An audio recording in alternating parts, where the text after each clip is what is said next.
I don't even know what to say at this point, guys. I guess in a way it should have been expected given how quiet and vague the front office was being when asked about the health of Lonzo Ball. Also the fact that an 8 to 6 week recovery time has turned into 8 months, and based on this recent report, which I'll get into, sounds like it could be even pushed out to as far as 10 months, if not further, from the time Lonzo actually had his injury. But look, this is actually a much bigger issue than you think, because while yes, it's still possible Lonzo will be ready to go by the start of the NBA season, it presents a much larger long-term issue that the Bulls really need to start considering when it comes to contingency plans. So in today's video, we're going to be talking about the latest on Lonzo's status, what it means for the Bulls both for the short term and for the future, and how the Bulls should be planning for this uncertain future with Lonzo Ball. So what's going on, everyone? You're listening to Bulls Central here. Hope you're all doing well. Not the best news you want to hear going into Labor Day weekend. First, we get the news that a division foe has improved their team by trading for Donovan Mitchell, and then we get the news that Lonzo Ball is expected to miss training camp and is doubtful for the start of the regular season. This according to ESPN's Jamal Collier, who I'm sure a lot of people are familiar with as he used to cover the Bulls. And the timing of the report was a little odd given we recently heard from Casey Johnson of NBC Sports Chicago that Lonzo was actually progressing, and there was maybe even some optimism that he could be back by the start of training camp. Casey did put out a column shortly after the news from ESPN, really emphasizing that the situation is quote-unquote fluid, meaning they're not putting a timeline for his return, assessing his progress and taking things day by day, and that the Bulls are playing the long game here on this one and wanting to ensure that they get Lonzo fully healthy without rushing him back to the court, given he's the future point guard of this franchise, and at his age you would hope that he can be your point guard for the foreseeable future, like at least for the next 5 to 8 years. Someone who is 24 should still have a long career ahead of them, right? But either way, some conflicting reports on the status of Lonzo and how he's progressing. We haven't heard anything definitive yet come out from the Bulls front office or their PR team, but honestly, with training camp just a few weeks away, Lonzo still not being able to ramp up basketball activities,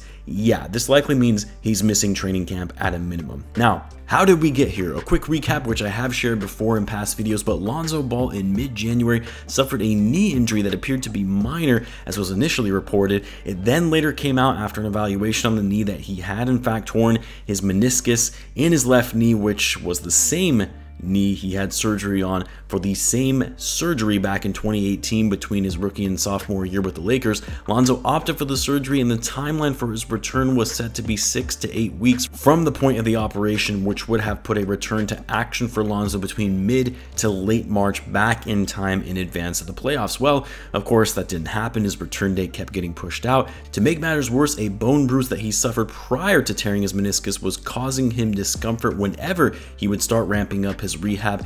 And as we near the end of the regular season and Lonzo still hadn't made progress, the Bulls threw in the towel and announced that Lonzo would in fact miss the rest of the season, including the playoffs. And really ever since then, we haven't received any actual progress. Like, yes, you had Billy Donovan and AK say on the air in the Summer League that he was progressing, albeit slow. Mark Eversley said the same thing in a presser after draft night. Progress, progress, progress. We kept hearing that, but then still, based on this recent report, just as we had heard at the end of the regular season when Lonzo's return kept getting pushed out, here we are. He still is experiencing discomfort whenever he starts ramping up basketball activities. It's the same story. He's really at the same status that we had back in April.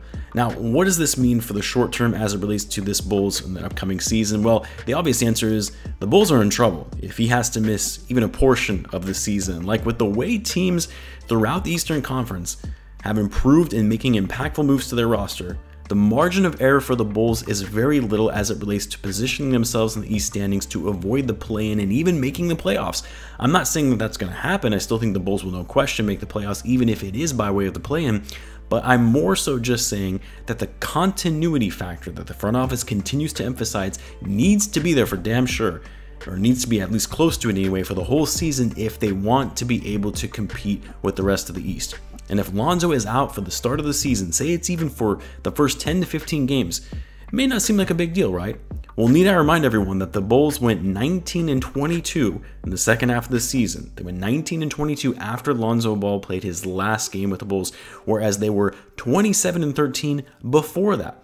Of course, there were other factors that led to that drop-off. Zach also got injured, missed some time, never really got back to 100% himself. Alex Caruso missed a lot of time thanks to Grayson Allen. Other guys like Javonte Green, Derrick Jones Jr., they also missed time.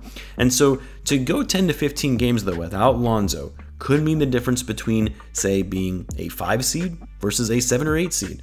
I know that may sound like an exaggeration, but that's honestly how tight and competitive the East is going to be this year, especially when you already saw it last season.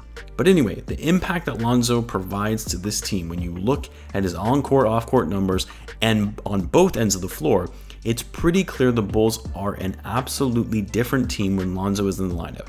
He may not be the best player, he may not even be the second or third best player on the roster, but with his three-point shooting, the floor spacing, the playmaking, especially in transition, which is what made the Bulls such a great team when it came to their overall pace on offense, and of course, his defense, one of the biggest challenges with having guys like Lavine, DeRozan, and Vucevic, all great offensive players, but they lack on the defensive end, on the perimeter, which is where a guy like Lonzo comes in, who is one of the better perimeter defenders in the game, and a perimeter defender who is great at leading to transition points on the other end. He's actually top 10 in the league in creating transition buckets off steals. So yes, this hurts the Bulls greatly, even if he only misses 20% of the season, and it will be even more painful if this ends up being the majority of the season where he has to sit on the sidelines. It is starting to make a lot more sense now why Goran Dragic was promised all of these minutes, because where was he actually going to get 20 to 25 minutes a game when you have so many guards on the roster and guards who are all good enough to be in the rotation? It's not like any of these Bulls guards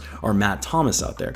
But if Lonzo is in fact not going to be ready to go by the start of the season, then yeah, you're likely going to see Dragic get the start. Although I would honestly rather see Ayo get the nod if Lonzo is out, and have Dragic in the second unit, because the defense is going to be a disaster in the starting five if really only Patrick Williams is going to be the only defender there. But we know that Billy Donovan likes his veterans, and if Lonzo's not available, he's likely going to opt for experience and a true point guard over Ayo or even Coby White. But yeah, this presents an opportunity for Dragic to get meaningful minutes for the Bulls, which is what he wanted, and it actually presents an opportunity even for Dalen Terry to potentially crack the rotation. Terry can really play and guard positions 1 through 3. And with a key starter potentially being out, he could see some minutes to show what he's worth, very similar to how the season transpired for Ayo, who wasn't expected to get a lot of playing time and then found himself starting a lot of games when Lonzo went down. Now, as far as what this means for the Bulls long term, because look, Lonzo is going to be back at some point this season. He may even end up being back to start the season, even if it appears to be doubtful at this point in time. But he's not being ruled out to start the year. But he is going to be back, we just don't know when. But the bigger question is, can Lonzo even be relied upon when he does come back? Can he be relied upon for the long haul? Not just for the season, but beyond that. Can the guy stay healthy? Have all the injuries that he sustained in his career, have they just been a fluke that he'll eventually just get over? Or is this enough of a problem where you just have to call it like it is and say that the guy is injury prone and might not have a long career in the NBA? Because players at his age, 24 years old, should not be getting injured this frequently. And the ones that have in the past, players who have had multiple injuries before they turn 25, generally speaking, have short careers in the NBA. Is that going to be Lonzo? He's had some sort of injury every season that he's been in the NBA, has never played in more than 80% of available games in a given season. Is he just an injury-prone player? And if so, what are the Bulls going to do about it? Because they still have 3 years left on his deal. He's owed near $60 million. They brought Lonzo in to be that point guard for the team, to be that playmaker and defender that they needed. What's the backup plan if he just can't be that guy because he can't stay healthy? Dragic, that's a very temporary solve, and I don't even know if you could call it a solve, but either way, it's a 1-year deal. He's 36. That isn't a contingency plan for the long term. I love Ayo, but I don't know if he's really a true bona fide playmaking type of point guard. He definitely has shown flashes of that, but he's more of a combo guard and a guard that is still developing. Coby White, I still don't see him being part of the Bulls' long-term plans. Dalen Terry, another guy who isn't a true point guard, and he's also a rookie, so he will take time to develop. So really, I only see the Bulls having a backup plan to Lonzo for the long term if it's done via a trade and finding the right point guard with the skills necessary to be that floor general that the Bulls need. Not saying that it happens or that it needs to happen now, because Lonzo could come back and have a stellar season where he's fully healthy and everything's great.